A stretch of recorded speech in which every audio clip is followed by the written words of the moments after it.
নমস্কার। আজকের ভিডিওতে আমরা আলোচনা করব ভারতে যাদের বয়স 60 বছর, 70 বছর বা 80 বছরের ঊর্ধ্বে তাদের জন্য কিন্তু অনেক সুবিধা আনা হয়েছে 2026 থেকে। আমরা কিন্তু অনেকেই জানি যে 1 এপ্রিল থেকে অনেক কিছুর পরিবর্তন আনা হয়েছে। তার মধ্যে সিনিয়র সিটিজেনদের জন্য কিন্তু বেশি পরিবর্তন আনা হয়েছে। সেটা ব্যাংক বলুন, ট্যাক্স বলুন, পেনশন বলুন, সব কিছুতেই রয়েছে লাভ। তাই ভিডিওটি শেষ পর্যন্ত দেখবেন, যেখানে আমরা সিনিয়র সিটিজেনরা কী কী বেনিফিট পেতে পারে 1 এপ্রিলের পর থেকে সেসব ব্যাপারে আলোচনা করেছি। না হলে অনেক গুরুত্বপূর্ণ তথ্য মিস করবেন, তাই ভিডিওটি সম্পূর্ণ দেখবেন। সবার প্রথম, সিনিয়র সিটিজেন কাকে বলে? দেখুন, কাদেরকে সিনিয়র সিটিজেন বলে সেটা হয়তো সবাই জানে, কিন্তু আমি একটা আলাদা ভাগ করে দিচ্ছি। যাদের বয়স 60 বছরের ঊর্ধ্বে তাদেরকে আমরা কি বলি? সিনিয়র সিটিজেন বলি। এবার যাদের বয়স 60 থেকে 80 বছর তাদেরকে আমরা কি বলি? সিনিয়র সিটিজেন বলি। এবার যাদের বয়স 80 বছরের ঊর্ধ্বে তাদেরকে আমরা কি বলি? Super senior citizen. হ্যাঁ, বর্তমানে এই সুপার সিনিয়র সিটিজেন কিছু কিছু ক্ষেত্রে ভাগ ছিল, সব ক্ষেত্রে নয়। এখন প্রতিটি ক্ষেত্রেই সুপার সিনিয়র সিটিজেনদের ভাগ রয়েছে। এবার যাদের বয়স 75+ হয় তারা অতিরিক্ত সুবিধা পায়। কেন? দেখুন, সিনিয়র সিটিজেন যারা রয়েছে, যাদের বয়স 60 বছরের ঊর্ধ্বে, তারা তো সুবিধা পাবেই, কিন্তু যাদের বয়স 75 বছরের ঊর্ধ্বে তারা আরও বেশি কিছু সুবিধা পায়। চলুন এবার এক এক করে সেই সুবিধাগুলোর ব্যাপারে জানি। সবার প্রথম, ব্যাংক ও ইনভেস্টমেন্টের সুবিধা। যদি আপনাদের ব্যাংকে অ্যাকাউন্ট থাকে এবং আপনারা ইনভেস্টমেন্ট করেন, তাহলে আপনারা এখন সুবিধা পাবেন। দেখুন, সবসময় এফডিতে আপনাদের জন্য, মানে সিনিয়র সিটিজেন যারা রয়েছে, তারা 0 থেকে 5% থেকে 1%-এর মতো বেশি সুদ পায়। আর যদি আপনারা সুপার সিনিয়র সিটিজেন হয়ে থাকেন, তাহলে সেটা 1% থেকে 2% বেশি সুদ পায়।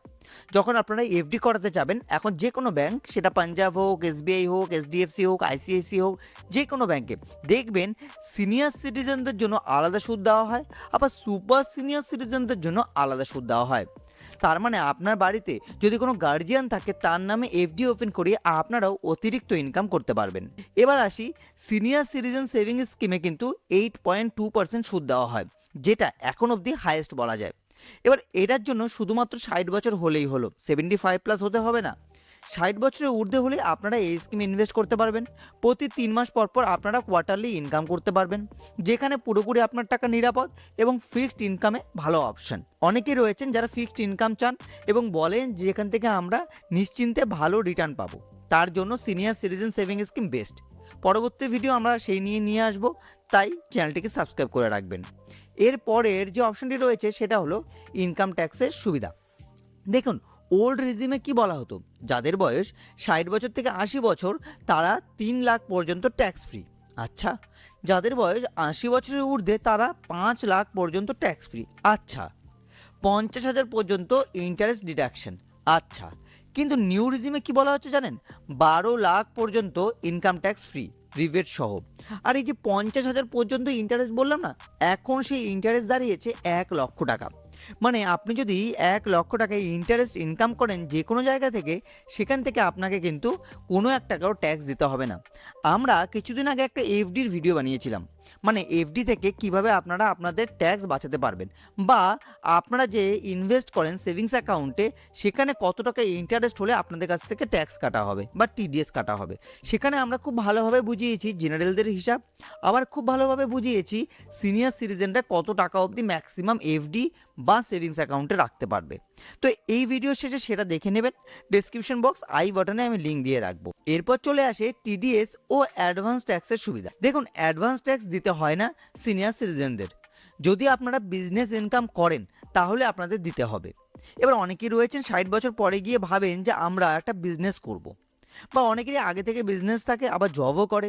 এবার যখন জব শেষ হয়ে যায় 60 বছর পরে গিয়ে, তারা কি হয়, তখন তারা কিন্তু শুধুমাত্র বিজনেসটা করেন। সেই বিজনেস ইনকাম থাকলে তবেই অ্যাডভান্স ট্যাক্স দিতে হয়, এছাড়া দিতে হয় না। ফর্ম জমা দিলে টিটিএস কাটা বন্ধ করা যায়, মানে আপনার যদি টিডিএস কাটে সেই ক্ষেত্রে আপনি ফর্ম জমা দিতে পারেন।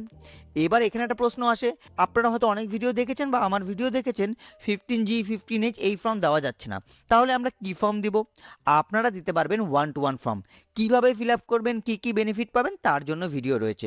ডেসক্রিপশন বক্স আই বাটন দেখে নিতে পারেন, এবং আমি এখানে একটা ফটো দিয়ে দিচ্ছি যাতে আপনাদের খুঁজতেও সুবিধা হয়। টিডিএস লিমিট বেশি, মানে এখন থেকে আর ওই 10,000 15,000 টাকা ইন্টারেস্ট হলেই টিডিএস কাটা হবে না। একটা লিমিট পরে গিয়ে টিডিএস কাটা হবে। মানে সাধারণ যারা জেনারেল রয়েছে তাদের থেকে বেশি বেনিফিট আপনারা পাবেন, এটা আপনারা ধরে রাখুন। যাদের বয়স 75 বছরের ঊর্ধ্বে তারাও কিন্তু বিশেষ সুবিধা পাবে। তারা এখন বর্তমান সময়ে আইটিআর ফাইল না করলেও চলবে, মানে তাদেরকে আর আইটিআর ফাইল করার দরকারই নেই যাদের বয়স 75-এর উপরে। ব্যাংক নিজেই ট্যাক্স কেটে জমা দেয়, তার মানে আপনাদের আর কোনো হেডেক নেই, আপনাদের কোনো আর চিন্তা নেই। আর সেই টিডিএস বা ট্যাক্স কাটে সেটা কিভাবে রিটার্ন পাওয়া যায় বা কত টাকা হলে কাটে, আমি আবারও বলছি, I button description box follow করবেন, সেখানে ডিটেলসে আমরা বুঝিয়ে কিন্তু আপনাদেরকে দিয়েছি। পেনশন ও ইনকামের সুবিধা দেখুন, 75,000 টাকা পর্যন্ত পেনশনে আপনারা ডিডাকশন পাবেন। ফ্যামিলি পেনশনে আপনারা 25,000 টাকার ছাড় পাবেন।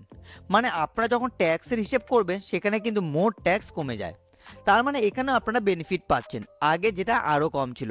এখন 75,000 পর্যন্ত পেনশন ডিডাকশন পাচ্ছেন। আর যদি আপনার ফ্যামিলি পেনশন থাকে সেই ক্ষেত্রে 25,000 টাকার ছাড়ও কিন্তু পাবেন। যদি আমরা স্বাস্থ্য সংক্রান্ত সুবিধার কথা বলি তাহলে 50,000 পর্যন্ত আপনারা হেলথ ইন্স্যুরেন্স পাবেন বা মেডিকেল ডিডাকশন পাবেন। হ্যাঁ, এটা সত্যি, 50,000 পর্যন্ত আপনারা হেলথ ইন্স্যুরেন্স পাবেন বা মেডিকেল ডিডাকশন পাবেন। গুরুতর অসুখে যদি আপনি অ্যাডমিট হন তাহলে 1,00,000 টাকা পর্যন্ত ছাড় পাবেন। মেডিকেলে আলাদা খরচার উপরেও আপনারা কিন্তু অনেক সুযোগ সুবিধা পাবেন যদি আপনারা সিনিয়র সিটিজেন হয়ে থাকেন। আপনারা সরকারি হাসপাতালে দেখান বা প্রাইভেট, প্রতিটি ক্ষেত্রেই কিন্তু এই সুযোগ সুবিধা রয়েছে। আপনাকে সেই সুযোগ সুবিধাগুলো জানতে হবে, তবেই আপনারা কিন্তু সেই সুযোগ সুবিধাগুলো ক্লেম করতে পারবেন। ক্যাপিটাল গেইন সুবিধা 1.5 লাখ পর্যন্ত প্রফিট ট্যাক্স ফ্রি। মানে ক্যাপিটাল গেইন বলতে অনেকে রয়েছেন মিউচুয়াল ফান্ড, অনেকেই রয়েছেন কিন্তু আবার শেয়ার মার্কেটে ইনভেস্ট করে ইনকাম করে, সেই ক্ষেত্রে 1.5 লাখ পর্যন্ত প্রফিট ট্যাক্স ফ্রি। এর বেশি হলে 12.5% ট্যাক্স লাগবে, এটা হয়তো আপনারা অনেকেই জানেন। বাকি অন্যান্য আরও সরকারি সুবিধা আপনারা পাবেন, যেরকম ধরুন রেলওয়েতে লোয়ার বার্থ প্রায়োরিটি রয়েছে, এবং এটা আমি আমার আগের অনেক ভিডিওতে বলেছি। অনেকেই হয়তো জানে না, যখন আপনারা আইআরসিটিসি অ্যাপ দিয়ে টিকিট কাটবেন সেই ক্ষেত্রে আপনাদের জন্য যারা সিনিয়র সিটিজেন রয়েছে 60 বছরের ঊর্ধ্বে তাদের জন্য কিন্তু লোয়ার বার্থ থাকে। যদি আপনারা প্ল্যাটফর্মে গিয়ে টিকিট কাটেন তাদের জন্য কিন্তু আপনারা লোয়ার বার্থই থাকে। কেউ যদি আপনাদেরকে ভুল করে লোয়ার বার্থ না দেয় সেই ক্ষেত্রে আপনারা কিন্তু সেখানে বলতে পারেন আপনাকে লোয়ার বার্থই দেওয়া হবে। ডোর স্টেপ ব্যাংকিং সার্ভিস দেখুন, প্রাইভেট ব্যাঙ্কগুলো ডোর স্টেপ দেয় সেটা আমরা জানি, কিন্তু যেগুলো সরকারি bank SBI, PNB, union bank এরা ডোর স্টেপ দিতে চায় না। কিন্তু এটা কিন্তু নিয়মের মধ্যে বলা হয়েছে যে ডোর স্টেপ ব্যাংকিং সার্ভিস দিতে হবে। কোনো বয়স্ক যদি ব্যাংকে যেতে না পারে তাহলে তাকে বাড়ি এসে সেই সুযোগ সুবিধা আপনাদেরকে দিতে হবে। এবার অনেক ক্ষেত্রে দেওয়া হয় না, সেই ক্ষেত্রে আপনারা কমপ্লেন করে জানাতে পারেন। সরকারি অফিসে আপনারা অগ্রাধিকার পাবেন। হ্যাঁ, অনেক ক্ষেত্রেই কিন্তু জানেন না যে যারা সিনিয়র সিটিজেন রয়েছে তাদেরকে বেশিক্ষণ ওয়েট করানো যায় না সরকারি অফিসে, কিন্তু এখনকার সময়ে তা বেশি সময়ই ওয়েট করতে হয়, কিন্তু তা কিন্তু নয়। আপনারা চাইলে কমপ্লেন করতে পারেন, সরকারি অফিসে আপনারা অগ্রাধিকারও পাবেন। বিভিন্ন রাজ্যে আলাদা পেনশনের সুযোগ সুবিধা রয়েছে বয়স্কদের, হয়তো অনেকেই বয়স্ক ভাতা পান, সেগুলো কিন্তু সেন্ট্রাল গভর্নমেন্টের। বিভিন্ন রাজ্যে আলাদা আলাদা পেনশন রয়েছে, মিনিমাম 1,000 টাকা থেকে শুরু বা 1500 টাকা থেকে শুরু এবং ম্যাক্সিমাম 4,000 টাকার উপরও পেতে পারেন। এবার এগুলোর সুযোগ সুবিধা কিন্তু আপনারা যারা সিনিয়র সিটিজেন রয়েছেন তারা পাবেন।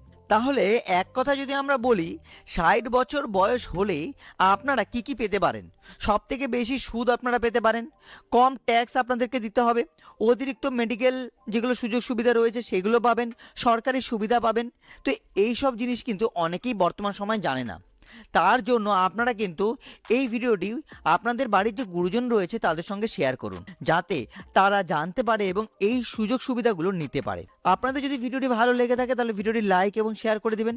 ভিডিওটি দেখার জন্য আপনাদের সকলকে অসংখ্য অসংখ্য ধন্যবাদ।